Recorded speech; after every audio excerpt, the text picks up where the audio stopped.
Hey you, thanks for clicking on this video. I really appreciate your support. If you haven't already subscribed, please consider doing so. So for those that are new, what I do is I take electronic projects from old electronic magazines and then I bring them to life. That means I take the design, build the PC board, the build circuit, and then put it in a case and then demonstrate it. That's what I do. Hopefully that interests you. And if it really doesn't interest you, just try to hang in there for a bit and it'll be a lot of fun. That's what I do. So today we're going to go back to 1980. So that's 45 years ago. Yeah, that's a long time ago. We're going to look at the Electronics Today International, but the Canadian version. And that's where we're going to find this project. And what is the project? Well, it's a guitar practice amplifier. Like, who doesn't need one of those, right? Supposedly it's got about 7 watts output and, it's a little amplifier circuit, just, I guess, play the guitar on and you're having fun.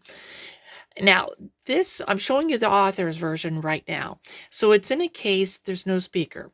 However, the speaker will be external. So we'll get into that a little bit later. But that's hopefully what mine will look like. I'm going to attempt to build my own case. So if you haven't seen some of my other videos, I will build a case out of sheet metal, aluminum sheet metal. I bought a whole bunch, so I'm hoping this is going to work. All right, so let's have a lot of fun. God knows that's the last thing I need is a guitar amplifier, but we're going to build it anyway. So let's just get into the schematic a little bit. Okay, so let's talk about the schematic. But before we do, remember, I'm not an engineer or designer. I'm a technician at the very most. I just have a lot of fun building these projects. Simple as that. I like building them from scratch and seeing them work. Sometimes they don't work, but I'm hoping this one will. In any event, I'm here to have fun, not to educate. From what I gather and from what I got from the actual magazine is this. So when you look at the left-hand side, you'll see that there's 2 inputs, right? And that's, I guess, another feature of this little amplifier. You can hook up 2 guitars and mix them together and see what the output is. In any event, the inputs on the left and right are the exact same, channel 1 and channel 2. They're common emitter amplifiers, and it's got a gain of about 10, I believe. That's what the article said. And then they go into Q3, which is almost the exact same. In fact, it is the exact same to the input amplifiers, common emitter again. Then what we have is we have a common... we have an emitter follower. That's Q4. So we need that for the impedance, right? The output impedance, because if you look in the middle of that circuit, just after Q4, there's a preamp output going towards the bottom, and that's why we need that low impedance. However, if we're not using that, of course, the signal will continue into that LM301, then get amplified into Q5. And from what I remember, Q5 is, I think, a voltage follower from what I read. And then, of course, we go into our actual power stage, right? Q6, Q7, Q8, and Q9. So that's where we get the power from, and that's going to go out to a speaker. And if you look at the bottom left, right-hand corner, we've got a power supply, right? So pretty generic. I don't see a regulator on there, and that's fine. Yeah, so that's it. So let me just share with you the PC board that I got from the actual magazine. So I cleaned it up, I thickened the traces, and then, I etched the board, etc., etc. So let's get into the parts. Let's see what kind of parts I have. I'll bring it back in shortly. Okay, so here are the parts and the PC board. No, I had to buy 2 potentiometers. So these are log type potentiometers, right? So I had to buy them. However, I had all of the other parts, which is fantastic. Yeah, gosh darn it. I hope that transformer is big enough. The amplifier has a 7-watt output, but we're going to find out. I mean, I got that from some old piece of scrap equipment, but if it's not big enough, I've got another one just in case. Yeah, so the PC board is already etched. I I like to etch boards like in 3 project batches, so I did that quite a while ago. Anyway, you can see that the traces are actually really, really good. I used the blue toner transfer paper, so I'm really having good luck with that. And what else can I say? Well, nothing more other than let's build the circuit and get this thing working.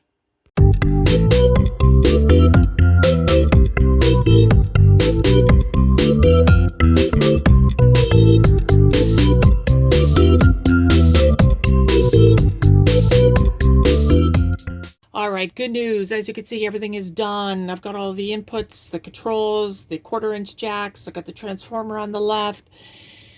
Hopefully it's big enough and enough to power the circuit. If not, I've got another one. I'm pretty sure I do. Anyway, it's ready to go. So the next step is to test it and see if it works. I really hope it works. I need a winner. Okay, let's bring it over to the test bench and we'll actually see if it works.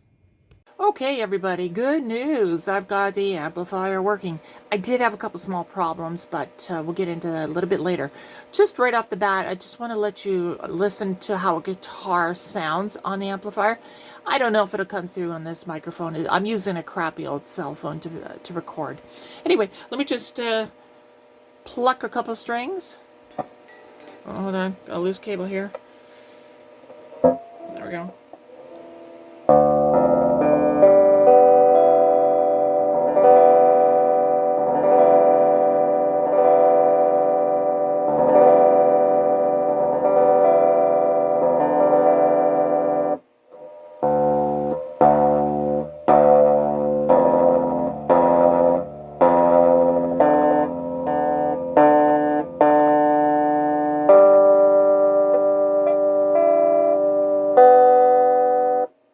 Okay, let me just bring it back in. We'll hook up the signal generator and see what happens. Okay, so I got a bit of a problem, and I noticed this was getting worse and worse as time went on. My signal generator, which is a Regal, it's horrible. It's crappy. In fact, look at the signal that it's giving us right now. I just got the Regal connected directly to my scope. Nothing in between it. And it's really bad when you get lower. Now, when you go a little higher, it gets better, but there's still some sort of noise or oscillation. I don't know what it is. Anyway, it's been, in fact, last week it wasn't so bad, but this time around, it's really bad. So something's wrong. I don't know if it's a bad cap or something like that. But in the interim, what I'm going to do is I am going to use a piece of equipment that you haven't seen before. I know this video is getting long. Try to be quick. Come on. All right, there we go. So I'm using now a different signal generator. So look at that. It's beautiful. It's clean. That's, I'll go down lower, the amplitude. So that's about 20 millivolts. So that's more reasonable. And what I'm using is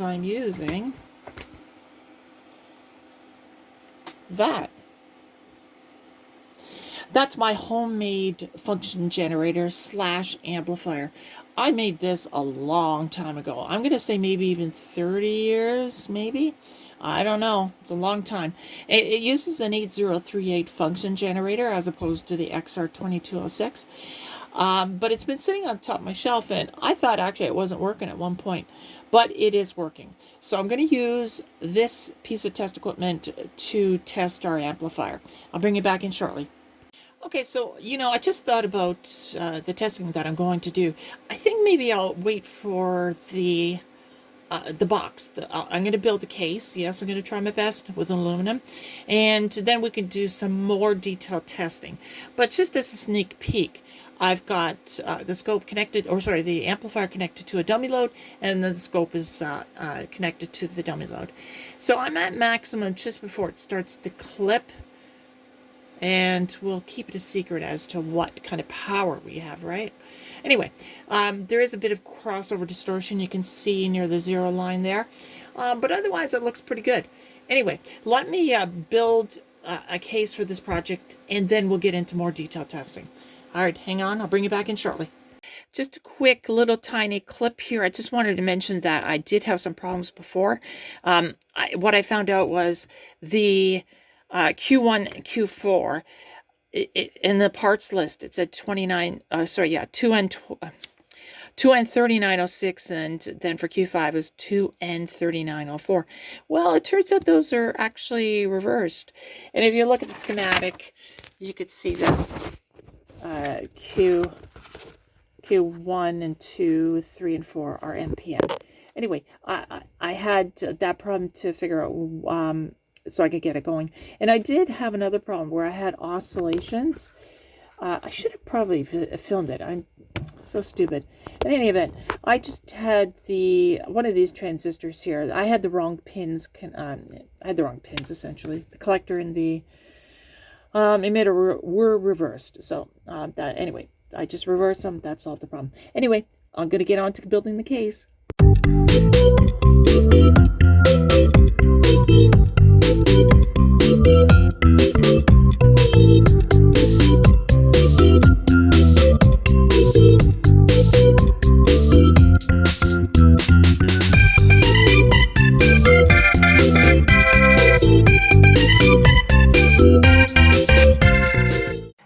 Okay, as you can see, I built a case. I think it looks pretty darn good. What can I say? Now, it was a lot harder than the other first attempt I made in a case because that stuff was very thin. This stuff is actually pretty thick. What I had to do is I had to score the joints. So these joints inside, for example, and the bottom ones too. And in fact, these ones here too. I had to score the inside with the Dremel tool, the cutoff thingy. It was, my brake press just can't handle it. It's, I guess, for thin stuff, right? This is a little bit thicker. Anyway, I'm happy with the case. And I think going forward, I'll probably make more cases when I need them. I do have some store-bought ones left, so I'll, use them up, of course, if the project fits it. And, but if not, I'll build my own case. Anyway, so happy about that. This at the store would be at least $45, maybe $50 Canadian. Gosh darn it, I don't know how much I put into it. I bought a big sheet of aluminum, 3 sheets actually. It was kilos. I think it was 5 kilos. I don't know. Anyway, for 3 sheets, it was $45. What a bargain. Now it is kind of, it is aluminum that was sitting outside. It's cheaper. So the aluminum, the sheen on it isn't as great as a brand new one, but whoop-de-doo. Anyway, happy I built it. Let's move on. I'm going to start putting the board and the transformer and controls and everything on this case, and then I'll bring it back in.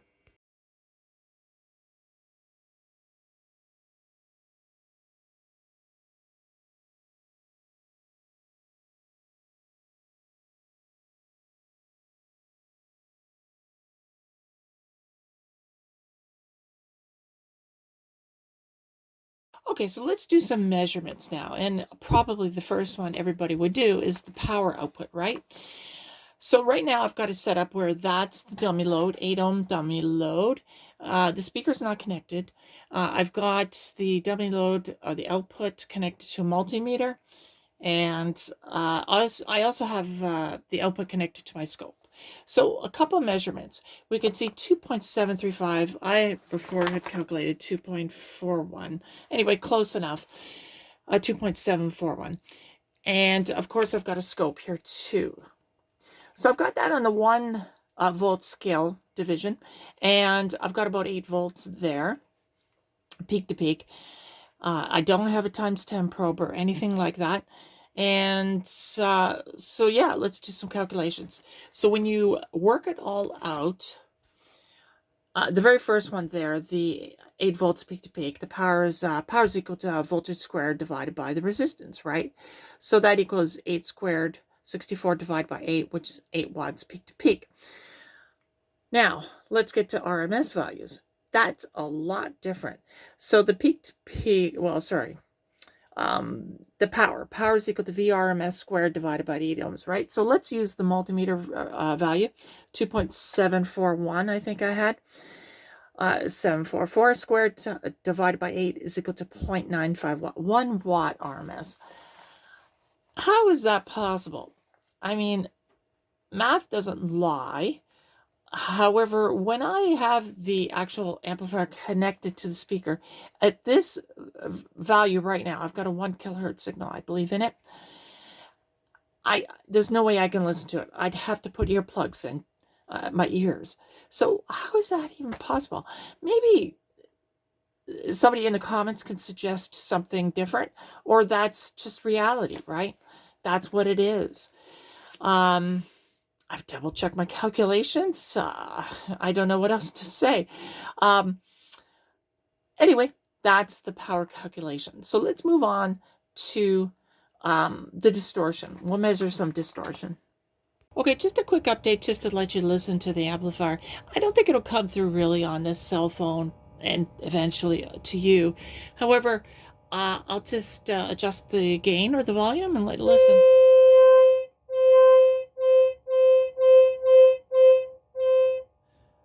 All right, that's all I wanted to do is to show you the actual fact that it works.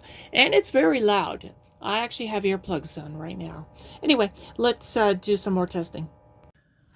Okay, so here's the setup. I'm using the THD analyzer from Popular Electronics, I think it is. Yeah, Popular Electronics, December 1991. So that's the unit there. I built that a while ago. I didn't make a video. Well, I did make a video on it, but I pre-built that like years ago. In any event, that's the unit we're using. And what it really comes down to is the percent distortion, pretty much to the low to medium to high volume or gains. I'm averaging about, well, I am averaging 0.38%. So, you know, 1/3 of a percent, which ain't too bad for this little guitar practice amplifier, right?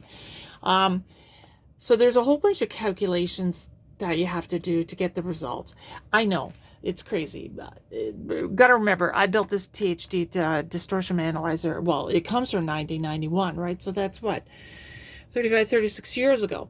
Clearly, even back then, they had machines that you could just, you know, set it up really quickly and it would give you a digital readout and you'd get your percentage. That's fine.